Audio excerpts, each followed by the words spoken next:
કહેવાય છે કે શિયાળા દરમિયાન ખાધેલી હેલ્ધી વસ્તુઓના કારણે પૂરું બોડી પૂરા વર્ષ દરમિયાન હેલ્ધી રહે છે અને ઘણી બધી બીમારીઓને દૂર રાખવામાં પણ હેલ્પફુલ થાય છે. તો આજ ડિમ્પલ્સ ડિશીસમાં એકદમ ઓછા ઘીમાં, જો કે હું કહું છું કે ઘી વગર પણ વેરાયટી બની શકે તેવી નવા વસાણાની રેસીપી તૈયાર થશે, જે જમ્યા બાદ થોડા દિવસ માટે જો એક ટુકડો ખાવામાં આવે ને તો અદ્ભુત શક્તિઓનો સંચાર થશે. તો રેસીપી શરૂ કરીએ. તો જેમના માટે સૌથી હેલ્ધી કહી શકાય તેવા મગ લગભગ 2 કપ જેટલા આપણે એક કડાઈમાં ઉમેરીશું. અત્યારે કડાઈમાં ઘી તેલ કોઈનો ઉપયોગ નથી કર્યો, માત્ર કડાઈમાં મગ જ આપણે ઉમેરેલા છે. અને હવે મીડિયમ ગેસની ફ્લેમ પર સતત મગને આ રીતે ચલાવીશું અને મગ થોડા ગોલ્ડન કલર પર આવે ત્યાં સુધી શેકીશું. આપણે અંદર સુધી મગના દાણાને શેકવા માટે મીડિયમ ગેસની ફ્લેમ પર સતત ચલાવીને શેકવું ખૂબ જરૂરી છે.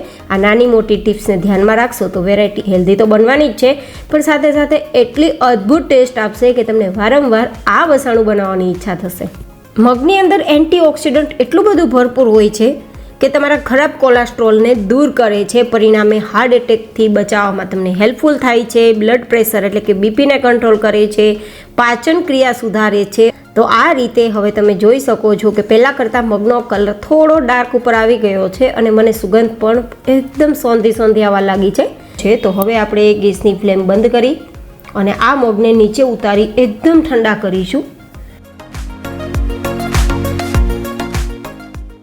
તો થોડી જ વારમાં આપણા મગ એકદમ ઠંડા થઈ ગયા છે અને મેં મિક્સર જારમાં ઉમેરી લીધા છે.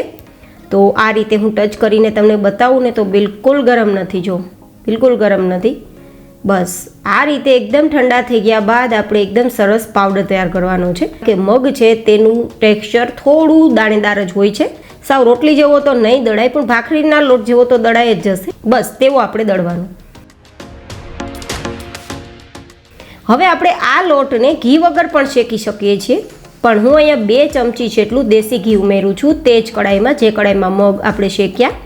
મેં અહીંયા જામેલું ઘી લીધું છે, કદાચ આ ઘી ઓગળશે તો થોડું તમને ક્વોન્ટિટીમાં વધારે દેખાય. અને હવે ઘી થોડું હલકું ગરમ થાય ત્યારે દળેલા મગનો જે લોટ તૈયાર કર્યો છે ને તે ઉમેરી દઈશું. અને હવે આપણે ગેસની ફ્લેમ સાવ ધીમી કરી દઈશું. જ્યારે મગને શેક્યા ત્યારે મીડિયમ ગેસની ફ્લેમ હતી અને હવે મગના પાવડરને શેકશું ત્યારે આપણે ધીમા ગેસની ફ્લેમ રાખશું, જેથી આપણા મગનો પાવડર બળે નહીં. કેમ કે ઓલરેડી એકવાર તો આપણે શેકેલા જ છે મગ, પણ છતાં થોડી સોંધી સ્મેલ માટે અને થોડા વધારે સારા ટેસ્ટ માટે આ રીતે ઘીમાં શેકી રહ્યા છે.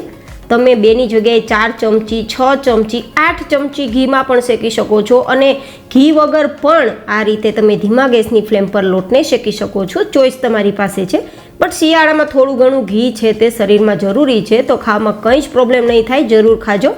તમને એમ જ લાગશે કે હું જાણે પોકમાંથી બનાવેલું જાદરિયું જે હોય ને તે બનાવી રહી છું અથવા તે ખાઈ રહી છું તેવો ટેસ્ટ તમને આવશે અને લોટ પણ શેકાતા તેવી જ સ્મેલ આવશે.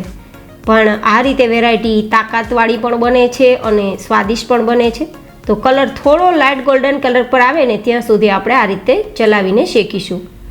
તો હવે મને થોડો લોટ ગોલ્ડન કલર પર આવી ગયો હોય તેવું દેખાય છે અને સ્મેલ તો ગજબની આવે છે. મારા કિચનમાં પૂરેપૂરી સ્મેલ છે તે આ મગના પાવડરની ફેલાઈ ગઈ છે. હવે આપણે લોટને નીચે ઉતારી લેશું, શેકાઈ ગયો છે તો. અને હવે આપણે એક બીજું બાઉલ ગેસ પર રાખીશું અને લગભગ 2 કપ મગ છે તો તેની સામે 1 કપ જેટલો ગોળનો ઉપયોગ કરીશું.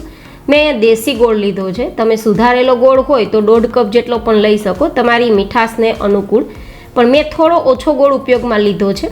હવે અહીંયા 4 ચમચી જેટલું સાદું પાણી ઉમેરી આ ગોળને આપણે આ રીતે સતત ચલાવીશું અને ઓગાળીશું. ગોળ આપણો ઓગળે ત્યારે એક ઉફાણ આપણે ગોળના પાણીમાં આવવા દેવાનો છે. એક ઉફાણ આવી જાય ત્યારે ગોળના પાણીને નીચે ઉતારી લેવું, આ રીતે પ્રોસેસ કરવી. જો કે તમે પાણીની જગ્યાએ ઘીનો ઉપયોગ પણ કરી શકો છો, પણ ઘીના ઉપયોગથી કેવું થશે કે આપણે લોટ જે શેક્યો ને તેમાં ટેક્સચર દાણેદાર છે તો એ દાણો છે તે ફૂલશે નહીં અને પરિણામે ખાવામાં આપણી જે વેરાયટી છે તે થોડી કરકરી ટેક્સચરવાળી રહેશે. તો જો દાંત વગરના માણસને ખવડાવવું હોય અને કોઈ નાના બાળકને પણ આ વેરાયટી ખવડાવવી હોય ને તો ઘીની જગ્યાએ તમે આ રીતે 4 ચમચી પાણીનો ઉપયોગ જ કરજો. એકદમ સોફ્ટ આપણી વેરાયટી તૈયાર થશે તે માટે. અને બીજું એ કે જે લોકો ઘી પસંદ નથી કરતા, હેલ્થ કોન્શિયસ છે, વજન ઉતારે છે, તે લોકો માટે પણ ઘી વગરની આ વેરાયટી બેસ્ટ રહેશે, બસ એટલા માટે.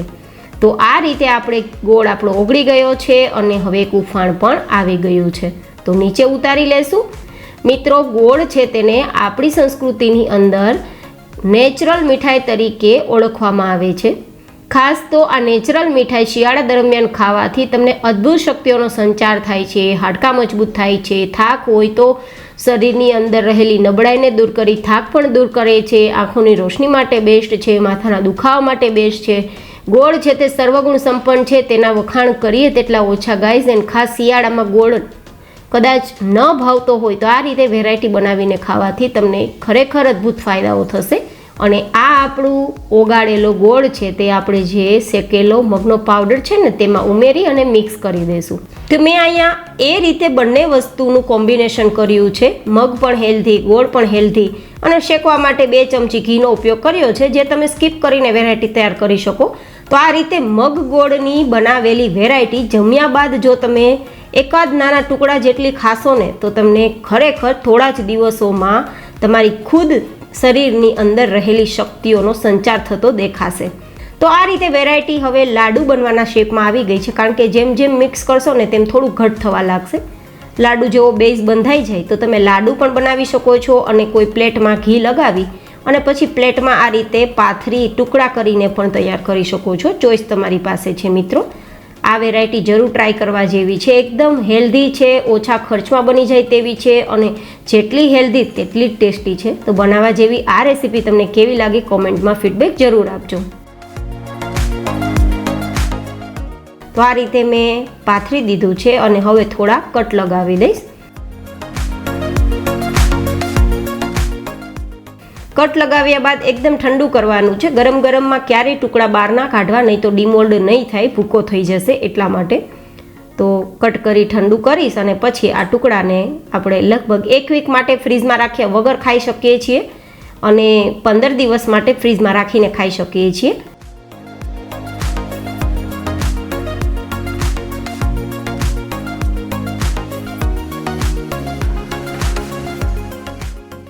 એકદમ ઠંડી થઈ ગયા બાદ હવે હું તમને ડિમોલ્ડ કરીને બતાવું તો આરામથી ટુકડા બહાર નીકળી જાય છે. જો છે ને પરફેક્ટ, જોઈને મોઢામાં પાણી આવી જાય છે ને.